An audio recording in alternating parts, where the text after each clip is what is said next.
नमस्कार. वैशालीस रेसिपीमध्ये आज आपण शाळेच्या डब्यासाठी किंवा सकाळच्या नाश्त्यासाठी एकदम पौष्टिक अशी एक रेसिपी बनवतोय, जी करायला अगदी सोपी आहे, खायला खूप छान लागते आणि शिवाय पोटभरीची सुद्धा आहे. आणि टिफिनसाठी जर तुम्ही ही बनवत असाल तर थोडीफार तयारी आदल्या दिवशी पण करून ठेवू शकता, म्हणजे अजिबात वेळेवर गडबड होणार नाही. तर लगेच आता बनवायला करूया सुरुवात. सर्वात आधी आपल्याला पालक थोडासा शिजवून घ्यायचा आहे. तर गॅसवर मी एका कढईमध्ये 1 लिटर पाणी गरम करायला ठेवलं आहे. पाण्याला थोडीशी उकळी आली की अर्धा चमचा मीठ घालायचं, चमच्याने मिक्स करून घेऊया. आणि आता यामध्ये पालक घालायचा आहे. तर एक मोठी जोडी पालकाची घेऊन त्याला मी आधी धुवून घेतलं, नंतर निवडून घेतलं. तर असे कवळे देठ तसेच ठेवले आहेत.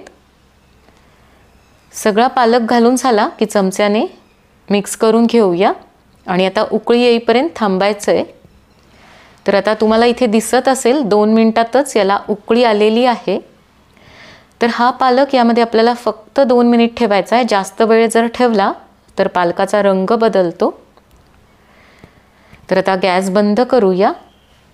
इथे मी आता एका भांड्यात थंड पाणी घेतलं आहे. तर हा पालक लगेच या थंड पाण्यात घालायचा आहे. थंड पाण्यात घातल्यामुळे या पालकाची कुकिंग प्रोसेस थांबते, म्हणजे शिजण्याची प्रक्रिया थांबते आणि पालक हिरवा राहतो, काळा पडत नाही. तर सगळा पालक मी या थंड पाण्यात घालून घेतला आहे. थोड्या वेळ हा असाच ठेवूया आणि नंतर एका मिक्सरच्या भांड्यात घालायचा आहे. 2 हिरव्या मिरच्या मी घातल्या आहेत. 8 ते 10 लसणाच्या पाकळ्या घालूया. लसूण तुम्ही खात नसाल तर नाही घातला तरी चालेल. पालकासोबत थोडी हिरवी मिरची आणि लसूण घातला म्हणजे या पराठ्याचं जे आवरण आहे त्याला चव छान येते आणि पराठा खायला एकदम टेस्टी लागतो. तर इथे मी आता पालक अगदी बारीक मिक्सरमधून फिरून घेतला आहे आणि फिरवताना अगदी थोडंसंच पाणी यामध्ये घातलं होतं, तर जास्त पाणी घालू नका. भांड्याला जे लागलेलं आहे ते पण काढून घेऊया. यामध्ये आता अर्धा चमचा ओवा घालायचा आहे. तर ओवा थोडासा हातावर चोळून घालूया, म्हणजे याचा स्वाद छान येतो. मीठ घालायचं आहे. तर पालकाला मीठ कमीच लागतं, अंदाज घेऊन घाला. सगळं मिक्स करून घेऊया आणि आता यामध्ये गव्हाचं पीठ घालायचं आहे. तर जसं लागेल तसं गव्हाचं पीठ घालूया आणि छान असं नरम पीठ भिजवून घ्यायचं आहे. तर जवळपास यासाठी मी 1 कप आणि वर पाव कप म्हणजे 1.25 कप गव्हाचं पीठ वापरलं आहे आणि पाण्याचा अजिबात वापर केलेला नाही. तुम्ही पालक मिक्सरमधून फिरवताना त्यामध्ये पाण्याचा किती वापर करता त्यानुसार गव्हाचं पीठ लागणार आहे. तर आता छान असा सॉफ्ट गोळा मळून झाला आहे. थोडंसं यावरून तेल घालूया आणि परत याला मळून घ्यायचं आहे, म्हणजे या पिठाचा चिकटपणा कमी होतो आणि आपल्याला लाटायला सोपं जातं. आज आपण पालकाचा आलू पराठा बनवतोय, म्हणजे पालकाचं आवरण आणि त्यामध्ये बटाट्याचं सारण घालणार आहोत. तर त्यासाठी इथे मी 3 बटाटे उकडून घेतलेत. याचं साल काढून घेतलं आहे. हे बटाटे आपल्याला हाताने चुरून घ्यायचेत. तर चांगलं बारीक करायचं आहे. किसणीवर किसून घेतलं तर त्याचा फार लगदा होतो, त्यामुळे मी असं हातानेच चुरून घेतेय. तर आता इथे व्यवस्थित बटाटा बारीक झालेला आहे. यामध्ये काही सुके मसाले घालायचेत. 1.5 चमचा धणे जिरे पूड, अर्धा चमचा लाल तिखट, अर्धा चमचा साधं मीठ, अर्धा चमचा काळं मीठ, 1 मोठा चमचा चाट मसाला आणि 2 ते 3 हिरव्या मिरच्या मी अगदी बारीक कट करून घेतल्या आहेत. हे सगळं आता मिक्स करून घेऊया. तर हातानेच एकत्र केलं म्हणजे सगळं छान मिक्स होतं. तुम्हाला आवडत असेल तर तुम्ही यामध्ये बारीक चिरलेला कांदा पण घालू शकता. भरपूर कोथिंबीर घालायची आहे. तर मस्त असं आपलं मिश्रण तयार झालं आहे. याचे आता आधीच गोळे तयार करून ठेवूया, म्हणजे अगदी फटाफट पराठे तयार होतात. आता लगेच पराठे बनवायचे आहेत. तर 1 गोळा घेऊन मी थोडासा मळून घेतला. नंतर या गोळ्याला पीठ लावून आपण पुरणपोळीला जशी पारी करून घेतो त्याप्रमाणे खोलगट वाटी बनवून घ्यायची आणि या पारीमध्ये बटाट्याचं सारण घालायचं. याला गोल गोल फिरून याचं तोंड बंद करून घ्यायचं आणि हे जे जास्तीचं पीठ आहे ते तिथेच खाली दाबून घेऊया. हाताने चपटं करायचं आहे. हाताने थोडंसं पसरून घ्यायचं म्हणजे जे आतलं सारण आहे ते शेवटपर्यंत छान पसरतं. गरजेप्रमाणे पीठ लावून आता हलक्या हाताने पराठा लाटून घ्यायचा. फार जोर देऊन जर तुम्ही लाटला तर मग आतलं सारण बाहेर येण्याची शक्यता असते. तर इथे मी हलक्या हाताने लाटून घेतलाय. आणखी एक दुसरी सोपी पद्धत म्हणजे पुरीप्रमाणे आधी लाटून घ्यायचं. बटाट्याचं सारण मी यामध्ये घातलंय. व्यवस्थित बंद करून घ्यायचं, चांगला गोल आकार द्यायचा आणि पीठ लावून हलक्या हाताने लाटून घ्यायचा. तर हा पराठा तुम्ही चौकोनी आकारात सुद्धा बनवू शकता. पुरीपेक्षा थोडं मोठं लाटून घ्यायचं म्हणजे आपला फुलका असतो त्याप्रमाणे आणि नंतर यामध्ये हे बटाट्याचं सारण ठेवायचं. सगळीकडे ते पसरून घ्यायचं आणि हे जे साईड आहेत ते या आतमध्ये फोल्ड करून घ्यायचे. व्यवस्थित फोल्ड करायचं म्हणजे सारण बाहेर येत नाही. असे पराठे दिसायला खूप छान दिसतात आणि थोडासा वेगळा आकार असला की मुलांना पण खायला आवडतील. चांगलं दाबून घ्यायचं आणि पीठ लावून लाटून घ्यायचा. तर आपले इथे 3 पराठे तयार आहेत.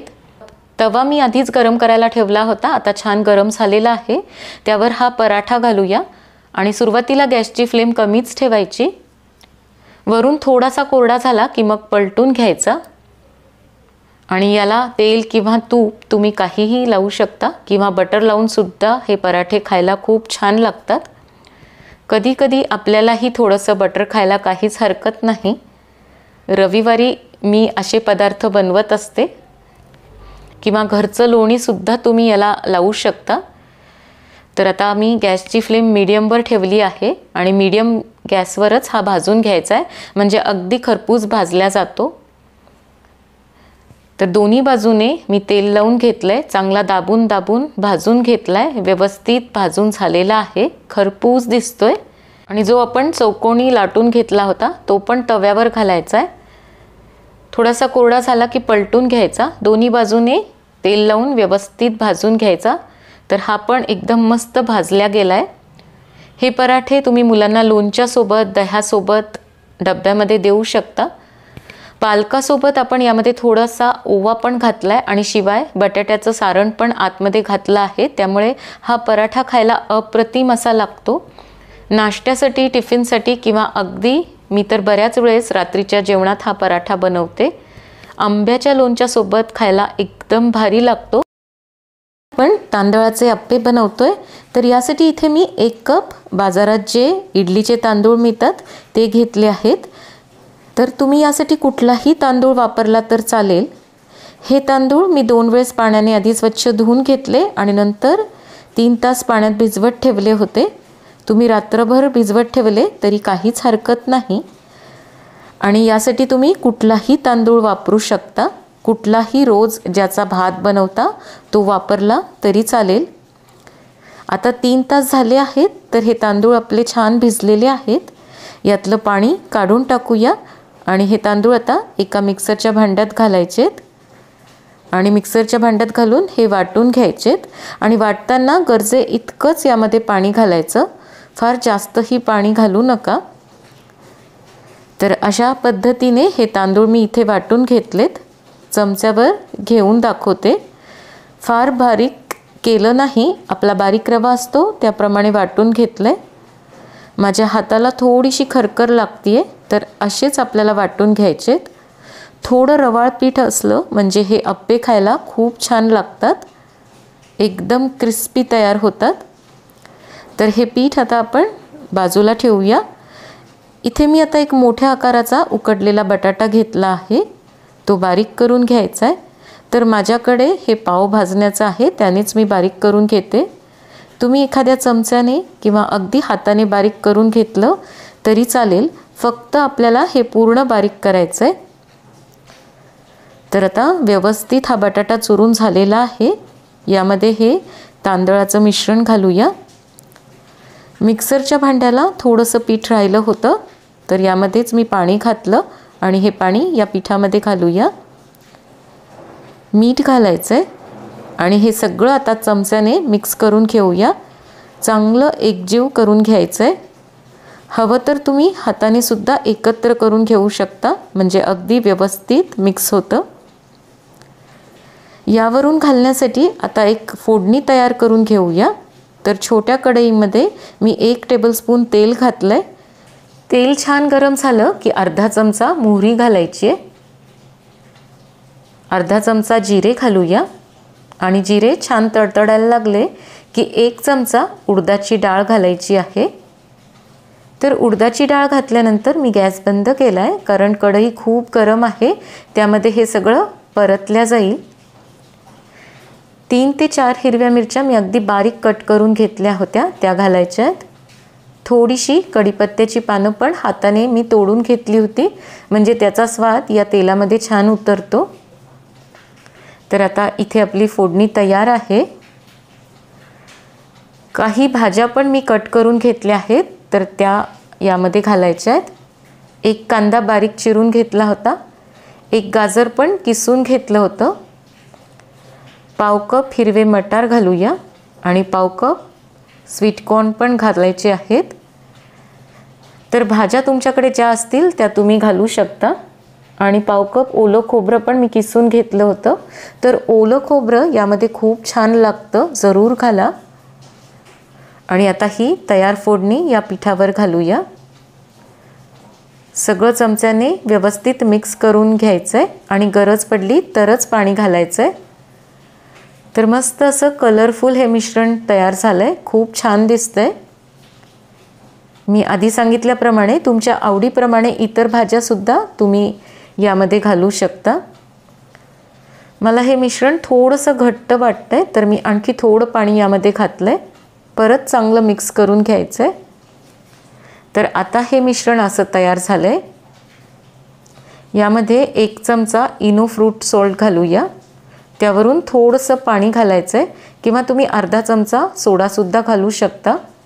आणि एकाच डायरेक्शनमध्ये हे मिश्रण फेटून घ्यायचं आहे. फार वेळ याला फेटायचं नाही, हलकंसंच मिक्स होईपर्यंतच फेटायचं आहे. आणि लगेच आप्पे बनवायचेत. बरेच जण इनो किंवा सोड्याशिवाय रेसिपी दाखवा असं म्हणतात, पण इनो घातल्यामुळे पदार्थ एकदम हलका होतो आणि आपल्याला इन्स्टंट बनवायचं असतं. आणि ॲसिडिटी झाल्यावर किंवा पोट खराब झाल्यावर आपण इनो घेतोच, त्यामुळे थोडंसं इनो वापरलं तर काहीच हरकत नाही. गॅसवर मी आधीच आप्पे पॅन गरम करायला ठेवला होता, छान गरम झालेला आहे. प्रत्येक खाण्यात आता थोडं तेल घालायचं आहे आणि सगळीकडे ते पसरून घेऊया. नंतर यामध्ये पीठ घालायचं आहे. थोडीशी जागा अगदी फुलायला ठेवायची.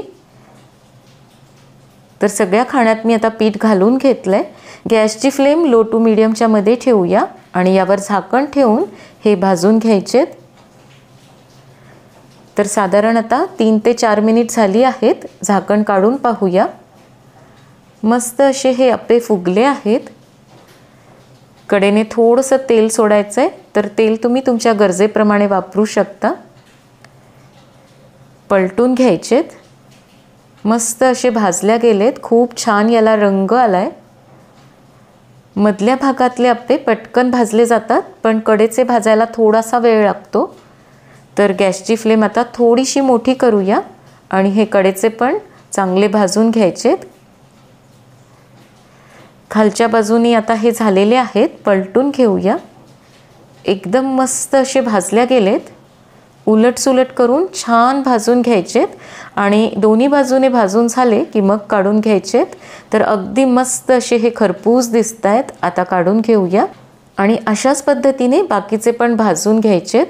तर साधारण 3 ते 4 जणांना नाश्त्यासाठी पुरतील इतके आप्पे आपण घेतलेल्या साहित्यातून तयार होतात.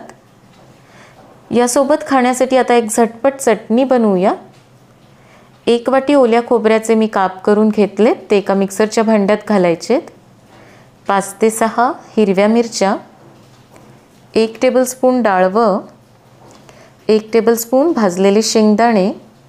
भाजलेले शेंगदाणे नसतील तर तुम्ही शेंगदाण्याचा कूट वापरला तरी चालेल.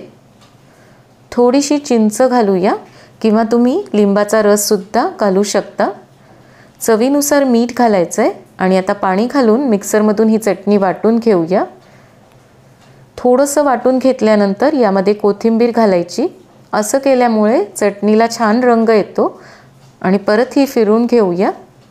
तर इथे मी आता चटणी वाटून घेतली आहे, काढून घेऊया। तुम्ही ही चटणी अशी सुद्धा खाऊ शकता, पण यावरून घालण्यासाठी मी एक फोडणी तयार करून घेतली आहे तेल मोहरीची। मोहरी छान तडतडायला लागली की लाल मिरची घालायची आणि या चटणीवर आता ही तयार फोडणी घालूया। तर मस्त अशी आपली खमंग चटणी आणि खुसखुशीत अप्पे दोन्हीही तयार आहेत। खायला हे अप्पे एकदम भारी लागतात। कच्च्या तांदळाचे असल्यामुळे कुरकुरीतपणा यामध्ये येतो आणि गरम गरम तर छान लागतातच, पण थोडे थंड झाले तरी मस्त लागतात। चटणीसोबत किंवा चटणी करायला जमलंच नाही तर अगदी सॉससोबतसुद्धा तुम्ही मुलांना डब्यात देऊ शकता आणि घरात सगळ्यांनासुद्धा नक्कीच हे आवडतील। आज आपण शिल्लक चपातीचा मस्त असा एक खमंग टेस्टी प्रकार बनवतोय। तर हा तुम्ही सकाळच्या वेळेस नाश्त्यासाठी, टिफिनमध्ये देण्यासाठी किंवा मुलांना संध्याकाळच्या वेळेस भूक लागली तर अगदी पटकन बनवून देऊ शकता। करायला काहीच वेळ लागत नाही। तर लगेच आता सुरुवात करूया। शिल्लक चपातीचा नाश्ता करण्यासाठी सर्वात आधी आपल्याला सारण बनवून घ्यायचं आहे। तर त्यासाठी इथे मी 3 मध्यम आकाराचे बटाटे उकडून घेतलेत। तर याला हाताने चुरून घेऊया। किसणीवर किसून घेतलं तर याचा फार लगदा होतो, त्यामुळे हातानेच असं चुरून घ्यायचं आहे। तर आता इथे आपले बटाटे चुरून झालेत। थोडेसे मोठे तुकडे राहिले तरी काहीच हरकत नाही। पाव कप यामध्ये सिमला मिरची घालायची आहे। तर सिमला मिरचीला मी अगदी बारीक कट करून घेतलं आहे। हे माझ्याकडे फ्रोझन स्वीटकॉर्न आहेत, तर त्याला मी गरम पाण्यात एक 5 मिनिट शिजवून घेतलं होतं। भरपूर कोथिंबीर घालायची आहे। 1 चमचा चिली फ्लेक्स घालायचे आहेत। 1 चमचा चाट मसाला आणि चाट मसाला नसेल तर तुम्ही आमचूर पावडर किंवा लिंबाचा रससुद्धा घालू शकता। पाव चमचा काळं मीठ घालूया आणि पाव चमचा साधं मीठ घालायचं आहे। चाट मसालामध्ये सुद्धा भरपूर मीठ असतं, त्यामुळे मीठ अंदाज घेऊनच घाला। आता हे सगळं हलक्या हाताने मिक्स करून घेऊया, म्हणजे याचा जास्त लगदा होणार नाही। तर मस्त असं आपलं इथे मिश्रण तयार झालंय। यामध्ये तुम्ही आवडत असेल तर कांदा बारीक चिरून घालू शकता किंवा इतर भाज्यासुद्धा घालता येतील। इथे माझ्याकडे आता 2-3 पोळ्या शिल्लक राहिल्या होत्या, त्या मी घेतल्या आहेत। एक पोळी घेऊन आता यावर थोडंसं टोमॅटो केचप लावूया। वरून बटाट्याचं मिश्रण घालायचं आहे आणि ते सगळीकडे पसरून घेऊया।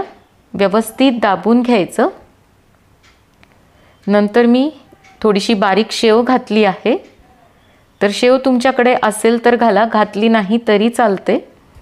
अगदी बटाट्याचं मिश्रण आणि हा टोमॅटो केचप लावून सुद्धा हे खायला मस्त लागतात। आणि नंतर याला असं फोल्ड करून घ्यायचं आहे। आता आणखी एक आपण अशाच पद्धतीने तयार करून घेऊया। तर मी खाली टोमॅटो केचप लावलाय आणि वरून हे मिश्रण लावायचं आहे। चांगलं हाताने पसरून नंतर दाबून घेऊया। तर पोळीच्या अर्ध्या भागालाच लावून घ्यायचं। वरून थोडीशी शेव मी घातली आहे आणि नंतर आता माझ्याकडे इथे चीज क्यूब घरात होता, तर त्याचा अर्धा भाग मी घेतला आहे। किसणीवर किसून यावर घालूया। तर अगदी जो क्यूब आहे छोटा, त्याचा पाव हिस्साच मी किसून घातलाय, पण याने टेस्ट खूप छान येते। असेल तर जरूर घाला। तवा मी आधीच गरम करून घेतला होता, तर यासाठी तुम्ही तेल, तूप किंवा बटर काहीही वापरू शकता। थोडंसं यावर घालून पसरून घ्यायचं आहे आणि त्यावर हे तयार केलेले ठेवूया आणि आता मीडियम फ्लेमवर याला भाजून घ्यायचं आहे। गॅसची फ्लेम फार मोठी किंवा फार लहान ठेवायची नाही। मीडियम फ्लेमवर भाजले म्हणजे एकदम मस्त असे खरपूस भाजले जातात आणि खायलाही छान लागतात। हा प्रकार अगदी झटपट तुम्हाला कधीही बनवता येतो। सकाळी नाश्त्यासाठी किंवा मुलांना टिफिनमध्ये देण्यासाठी किंवा शाळेतून मुलं आल्यावर त्यांना भूक लागते 4 वाजता, तर त्यावेळेससुद्धा तुम्हाला बनवता येईल। उकडलेला बटाटा असेल तर बनवायला अजिबात वेळ लागत नाही आणि तुमच्या आवडीप्रमाणे इतर भाज्यासुद्धा तुम्ही यामध्ये घालू शकता। तर एकदम मस्त असा हा इथे खरपूस भाजून झालेला आहे, काढून घेऊया। अशाच पद्धतीने आता ही दुसरी पोळीसुद्धा भाजून घेऊया। तर गॅसची फ्लेम मीडियम ठेवायची, तेल किंवा तूप लावायचं आणि छान असं दाबून दाबून भाजून घ्यायचं। तर हा दुसरासुद्धा एकदम मस्त असा भाजला गेला आहे। तर दोन्ही मी आता एका प्लेटमध्ये काढून घेतलेत। पिझ्झा कटरने मी कट करून घेते किंवा तुम्ही सुरीने सुद्धा कट करू शकता। नुसते खायला किंवा सॉससोबत खायला एकदम मस्त लागतात। तर अगदी साधी सोपी रेसिपी आहे, शिवाय तुम्हाला कधीही बनवता येईल। आज आपण डाळ तांदूळ न भिजवता अगदी झटपट होणारी रव्याची तडका इडली बनवतोय। तर या इडलीसाठी आपण पिठामध्ये एक फोडणी घालणार आहोत, त्यामुळे ही खायला खूप खमंग लागते आणि छान मऊ लुसलुशीत व जाळीदार तयार होते। सोबत चटणी पण बनवतोय। तर ही तुम्ही डब्यासाठी, नाश्त्यासाठी किंवा अगदी रात्रीच्या जेवणासाठी सुद्धा झटपट बनवू शकता। तर लगेच व्हिडिओला सुरुवात करूया। रवा इडली करण्यासाठी इथे मी 1 कप जाड रवा घेतला आहे। तर जाड रवा घेतला म्हणजे इडली छान जाळीदार तयार होते, पण बारीक रवा घेतला तरी काहीच हरकत नाही। तर हा रवा आता पॅनमध्ये घालून एक 3 ते 4 मिनिट आपण मंद गॅसवर याला भाजून घेऊया। असं भाजून घेतलं म्हणजे याचा कच्चा वास निघून जातो आणि खायला मग इडली छान लागते। तर मी बऱ्याच वेळेस असा रवा भाजून ठेवते, म्हणजे याला कीड वगैरे लागत नाही आणि पटकन यापासून आपल्याला कधीही इडली बनवता येते। तर फार याचा रंग आपल्याला बदलायचा नाही, फक्त हलकंसं भाजून घ्यायचं आहे। तर आता साधारण 4 मिनिट झाली आहेत। आपला रवा भाजून झालेला आहे। हाताला मला हा थोडासा गरम लागतोय, तर एवढाच भाजायचा आहे आणि खाली काढून हा थंड करून घ्यायचा आहे। आणि थंड झाला की एका भांड्यात घालूया। अर्ध्या चमचाला थोडंसं जास्त मी मीठ घातलंय।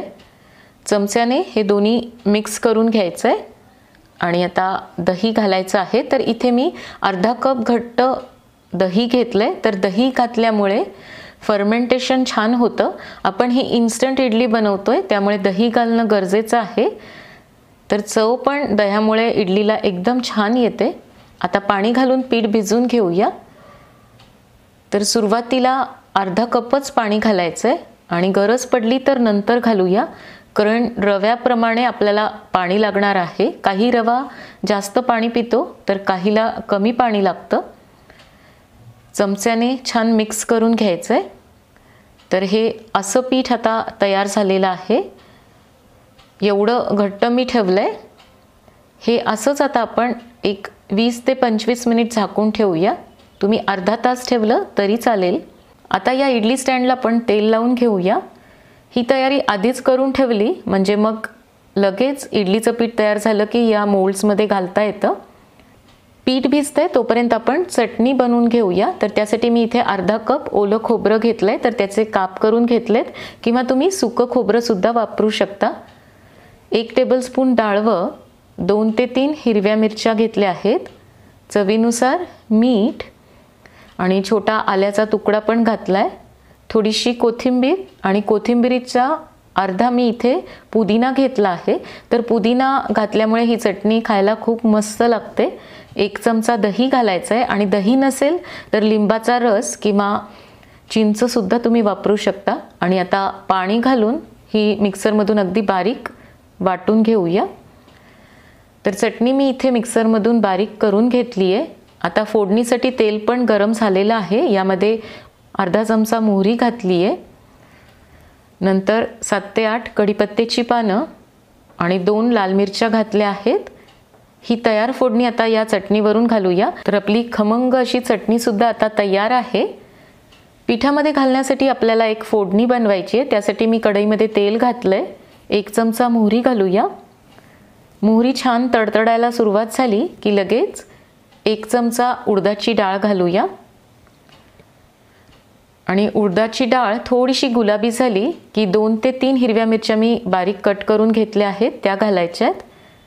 1 मिनिटभर हे एकत्रित परतून घ्यायचं आहे। आणि आता कढीपत्ता घालूया। तर कढीपत्ता मी थोडासा बारीक चिरून घेतलाय आणि 5 ते 6 काजू घेऊन त्याला पण कट करून घेतलं होतं। तर काजू घालणं ऑप्शनल आहे, असेल तर घाला। आता पीठ भिजून पण जवळपास अर्धा तास झालेला आहे। तर मला हे थोडंसं घट्ट वाटतंय, रवा छान फुगून आलाय।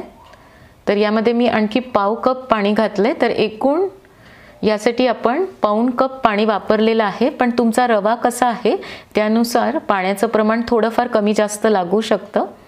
तर आता हे असं पीठ तयार झालंय। पीठ आपल्याला फार पातळ ठेवायचं नाही, थोडं घट्टच ठेवायचं आहे। फोडणी पण आपली थंड झालेली आहे, थंड झाल्यावरच या पिठामध्ये घालायची आहे। आणि आता सगळं मिक्स करून घेऊया।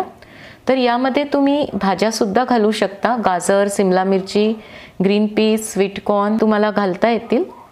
छान सगळं मिक्स झालं की आता शेवटी अर्धा चमचा मी सोडा घातलाय। एकाच डायरेक्शनमध्ये आता फिरून घेऊया। सोडा नसेल तर तुम्ही 1 चमचा इनो फ्रूट सॉल्टसुद्धा घालू शकता। तर फार वेळ याला फेटायचं नाही, थोडंसं पीठ असं फसफसून आलं की लगेच या इडलीच्या स्टँडमध्ये घालायचं आहे आणि पूर्ण हे भरायचं नाही, थोडीशी जागा फुलायला ठेवायची आहे। तर 1 कप रव्यामध्ये साधारण 10 इडल्या तयार होतात। आता या कुकरमध्ये मी आधीच 1.5 ग्लास पाणी गरम करायला ठेवलं होतं, तर त्याला आता छान उकळी आलेली आहे। यामध्ये हे स्टँड ठेवूया आणि यावर झाकण ठेवून मीडियम फ्लेमवर आता 10 ते 12 मिनिट ही इडली स्टीम करून घ्यायची आहे। आता 12 मिनिट झाली आहेत, आपण झाकण काढून पाहूया। तर मस्त अशी इडली फुगली आहे, तुम्ही पाहू शकता। यामध्ये एक टूथपिक किंवा सुरी घालून बघायची आहे, तर टूथपिक साफ निघाली आहे, म्हणजे आपली इडली व्यवस्थित पाहिजे तशी स्टीम झालेली आहे। आता गॅस बंद करूया आणि हे स्टँड खाली काढून थंड करून घ्यायचं आहे। तर तुम्ही पाहू शकता खाली अजिबात बुडाला काही लागलेलं नाही। साधारण 15 ते 20 मिनिट झाली आहेत। थंड झाल्यावर सुरीने किंवा चमच्याच्या उलट्या टोकाने काढून घ्यायचे, तर एकदम साफ निघाली आहे आणि याला खूप छान अशी जाळी पण पडली आहे, त्यासोबतच मऊ लुसलुशीत पण झालेली आहे। तर अशी ही इडली चटणीसोबत खायला खूप छान लागते। आता आपण भरपूर भाज्या घालून पराठ्याचा एक नवीन खमंग व रुचकर प्रकार बनवतोय। तर याला तुम्ही मंचुरियन पराठा म्हणू शकता। यामध्ये मी सगळे पौष्टिक पदार्थ वापरले आहेत। तर इथे मी आता काही भाज्या चिरून घेतल्या आहेत। कोणकोणत्या भाज्या घेतल्या आहेत ते पाहूया। 1.25 कप मी पत्ताकोबी अगदी बारीक चिरून घेतली आहे। 1 गाजर किसून घेतलंय। मध्यम आकाराची 1 सिमला मिरची आणि मध्यम आकाराचा 1 कांदा घेऊन त्याला चॉपरमधून बारीक केलंय। तर तुम्ही कोबीसुद्धा चॉपरमधून बारीक करून घेऊ शकता। एका भांड्यामध्ये या सगळ्या भाज्या घालायच्या आहेत। पत्ताकोबी, किसलेलं गाजर, सिमला मिरची, कांदा, 1 टेबलस्पून आलं लसणाची पेस्ट घेतली आहे। 2 ते 3 हिरव्या मिरच्या अगदी बारीक कट करून घेतल्या आहेत। बारीक चिरलेली कोथिंबीर, अर्धा चमचा काळी मिरी पूड। मुलांना फार तिखट नको असेल तर काळी मिरी पूड घातली नाही तरी चालेल। चवीनुसार मीठ घालायचं आहे आणि इथे मी आता 1 टेबलस्पून टोमॅटो केचप घेतलाय, तो पण घालूया। यामुळे थोडीशी आंबूस चव छान येते। आता हा मंचुरियन पराठा आहे, तर यामध्ये सोया सॉस आणि रेड चिली सॉस घालतात, पण मी ह्याला पौष्टिक बनवायसाठी यामुळे हे दोन्ही घातलेलं नाही। पण कधी पाहुण्यांसाठी बनवत असाल किंवा रविवारी बदल म्हणून तुम्हाला बनवायचं असेल तर सोया सॉस आणि चिली सॉस थोडा घालू शकता। सगळं आता हाताने चांगलं मिक्स करून घेऊया। तर मस्त असं हे मिश्रण कलरफुल दिसतंय। यामध्ये आता पीठ घालायचं आहे। तर इथे मी तांदळाचं पीठ घेतलंय। सुरुवातीला आपण 4 ते 5 चमचे हे तांदळाचं पीठ घालूया आणि गरज पडली तर आणखी नंतर घालायचं आहे। आणि इथे मी आता गव्हाचं पीठ घेतलंय, तर हे आपण 3 ते 4 चमचे घालणार आहोत। तांदळाच्या पिठापेक्षा निम्म मी गव्हाचं पीठ घेतलं आहे, म्हणजे हा पराठा एकदम क्रिस्पी तयार होतो आणि खायला पण मस्त लागतो। हाताने चांगलं दाबून मिक्स करायचं आहे आणि पाणी घालून नंतर पीठ भिजवून घेऊया। तर पाणी एकदम घालू नका, कारण या भाज्यांना पण पाणी सुटतं, त्यामुळे लागेल तसं थोडं थोडं करून पाणी घालायचं आहे। तर मला हे पीठ थोडंसं सैल वाटतंय, आणखी यामध्ये पीठ घालायचं आहे। तर 1.5 मोठा चमचा मी तांदळाचं पीठ घातलंय आणि 1.5 चमचाच गव्हाचं पीठ पण घातलं आहे। आता परत व्यवस्थित सगळं मळून घेऊया। तर सगळं मी इथं एकत्र करून घेतलं आहे. छान असा सॉफ्ट गोळा तयार झाला आहे. पाहिजे तसं आपलं पीठ तयार झालेलं आहे. शेवटी थोडंसं तेल घालूया, म्हणजे या पिठाचा चिकटपणा कमी होईल आणि आपल्याला लाटायला पण सोपं जाईल. तर पिठाचं प्रमाण तुम्हाला थोडंफार कमी जास्त लागू शकतं. अंदाज घेऊन पिठं घाला. फक्त मी तांदळाच्या निम्म गव्हाचं पीठ घेतलं आहे. लगेच आता याचे पराठे बनवायचेत. तर एक गोळा काढून घेऊया. याला गव्हाचं पीठ लावून घ्यायचं आहे आणि मग लाटून घ्यायचं आहे. तर फार मोठे हे पराठे मी बनवत नाही आहे. डब्यात छोटे छोटेच छान दिसतात आणि मुलांना पण आवडतात. तर आता इथे मी लाटून घेतला आहे. तुम्ही हा असाच ठेवू शकता, पण मी डब्याच्या झाकणाने याला कट करून घेते आहे, म्हणजे गोल आकार अगदी छान दिसतो. तर आणखी एक असाच आपण लाटून घेऊया. हातावर गोळा घेऊन थोडासा मळून घ्यायचा, त्याला पीठ लावून घ्यायचं आणि मग लाटून घ्यायचा. डब्याच्या झाकणाने कट करून घ्यायचा. तर इथे मी 2 लाटून घेतलेत. तवा पण छान गरम झालेला आहे. त्यावर हा पराठा घालूया. गॅसची फ्लेम मीडियमवर ठेवायची आहे आणि 1-2 मिनिट झाले की मग पलटून घ्यायचा आहे. तर वरच्या बाजूने आता थोडा कोरडा झाला आहे, तर पलटून घेऊया आणि तेल लावायचं आहे. मीडियम फ्लेम ठेवली म्हणजे हा छान खरपूस भाजला जातो. तर एकदम मस्त असा याला रंग आला आहे, खूप सुरेख दिसतोय. दोन्ही बाजूने तेल लावून छान भाजून घ्यायचं आहे. तर एकदम मस्त हा भाजला गेला आहे. काढून घेऊया. अशाच पद्धतीने आता दुसरा पण भाजून घेऊया. मोठ्यांना द्यायचे असतील तर हे पराठे शेजवान चटणीसोबत खायला एकदम मस्त लागतात. आणि मी आधी सांगितल्याप्रमाणे तुम्ही यामध्ये सोया सॉस किंवा चिली सॉससुद्धा घालू शकता, पण आपण आज मुलांसाठी बनवलेला असल्यामुळे मी यामध्ये दोन्ही घातलेलं नाही. तर मुलांना हे तुम्ही टोमॅटो केचपसोबत डब्यात देऊ शकता. आज आपण एकदम सॉफ्ट, अगदी नरम नरम असे मेथीचे ठेपले बनवतोय. हे ठेपले गव्हाचं पीठ आणि मेथीपासून बनवलेले असल्यामुळे पौष्टिक आहेत. नाश्त्यासाठी, टिफिनमध्ये देण्यासाठी आणि तुम्ही कुठे बाहेरगावी प्रवासाला जात असाल तर 3 ते 4 दिवस टिकत असल्यामुळे सोबत घेऊन जाऊ शकता. तर लगेच आता हे कसे बनवायचे ते आपण पाहूया. मेथीचे ठेपले करण्यासाठी सर्वात आधी एका परातीमध्ये गव्हाचं पीठ घेऊया. तर इथे मी 1.5 वाटी गव्हाचं पीठ घेतलं आहे. आपण जे पोळी चपातीसाठी रोज वापरतो तेच पीठ मी घेतलं आहे. आणि यामध्ये आता 2 टेबलस्पून मैदा घालूया. मैदा घातल्याने हा ठेपला लाटायला सोपा जातो, अगदी भरभर पुढे सरकतो. पाहिजे तेवढा आपल्याला पातळ लाटता येतो. आता 1 कप मेथी घालूया. मेथी मी आधी निवडून नंतर धुवून चिरून घेतली. बारीक चिरलेली कोथिंबीर घालायची आहे. अर्धा चमचा हळद, अर्धा चमचा लाल तिखट, 1 चमचा धणे जिरे पूड, अर्धा चमचा गरम मसाला, चवीनुसार मीठ घालायचं आहे आणि सगळं एकत्र करून घेऊया. कोरडे जिन्नस सगळे मिक्स करून घेतल्यानंतर आता 2 टेबलस्पून दही घालायचं आहे. तर दही घातल्यामुळे हे ठेपले छान नरम होतात, अगदी मऊसूत राहतात. 1 चमचा तेल घालून आता हे सगळ्या पिठाला चोळून घेऊया आणि नंतर पाणी घालून आता पीठ भिजवून घ्यायचं आहे. तर जसं लागेल तसं पाणी घालायचं आहे. आपण पोळीसाठी जशी कणिक भिजवून घेतो त्याप्रमाणेच पीठ भिजवून घ्यायचं आहे. तर फार सैलही नाही आणि फार घट्टही नाही, हे असं पीठ मी भिजवून घेतलं आहे. शेवटी थोडंसं तेल लावून एकसारखं करून घेऊया, म्हणजे पिठाचा चिकटपणा कमी होतो. आणि असंच आता 15 मिनिट झाकून ठेवूया. आता 15 मिनिट झाली आहेत. परत या पिठाला थोडंसं मळून घेऊया आणि नंतर याचे गोळे करून घ्यायचेत. तर आधीच गोळे करून घेतले म्हणजे एकसारख्या आकाराचे ठेपले तयार होतात. तर साधारण आपण घेतलेल्या साहित्यामध्ये 14 ते 15 तयार होतात. तुम्ही साईज कसा ठेवता आणि किती पातळ लाटतात त्यावर किती होतील हे अवलंबून आहे. एक गोळा घेऊन आता त्याला थोडंसं पीठ लावून घ्यायचं आहे आणि अगदी पातळ असं लाटून घ्यायचं आहे. गरज पडली तर वरून कोरडं पीठ लावायचं आहे आणि उलट सुलट करून छान पातळ असं लाटून घेऊया. तर अगदी भरभर हा पुढे सरकतोय. मैदा घातल्यामुळे लाटायला अजिबात त्रास होत नाही आहे.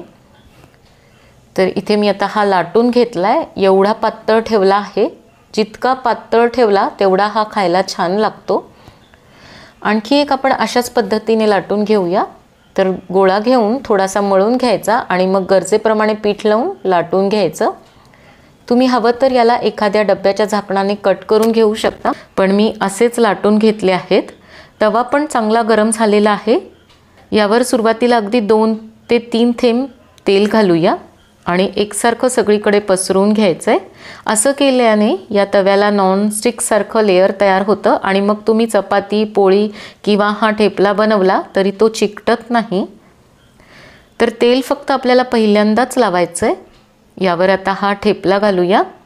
गॅसची फ्लेम मीडियमवर ठेवायची आणि 1 मिनिट झाला की मग पलटून घ्यायचं आहे. थोडासा वरून कोरडा व्हायला सुरुवात झाली आहे, तर आता पलटून घेऊया आणि तेल लावून घ्यायचं आहे. तर तुम्ही तुमच्या आवडीप्रमाणे तेल, तूप काहीही लावू शकता. दुसऱ्या बाजूने पण तेल लावून घ्यायचं आहे. तर दोन्ही बाजूने मी अर्धा चमचा तेल लावलं आहे. मीडियम टू हाय फ्लेमवर हा आता छान भाजून घेऊया. पातळ असल्यामुळे अगदी पटकन भाजल्या जातो. तर आता हा भाजून झालेला आहे. दुसरं पण अशाच पद्धतीने भाजून घ्यायचं आहे. तर आता सगळे ठेपले बनवून तयार आहेत. आंब्याच्या लोणच्यासोबत, दह्यासोबत, अगदी लोण्यासोबत खायलासुद्धा खूप छान लागतात. प्रवासात घेऊन जाण्यासाठी खूप छान ऑप्शन आहे. 3 ते 4 दिवस टिकत असल्यामुळे फिरायला जाताना आवर्जून मी हे ठेपले आणि आंब्याचं लोणचं घेऊन जाते. आमच्या घरात सगळ्यांना खूप आवडतात. तर आजच्या रेसिपीज कशा वाटल्या कमेंट करून मला अवश्य कळवा. व्हिडिओ आवडला तर इतरांसोबत शेअरसुद्धा जरूर करा. चॅनलवर जर नवीन असाल तर सबस्क्राईब करायला विसरू नका. पुन्हा भेटूयात नवीन रेसिपीसोबत. तोपर्यंत मस्त खा आणि मस्त रहा.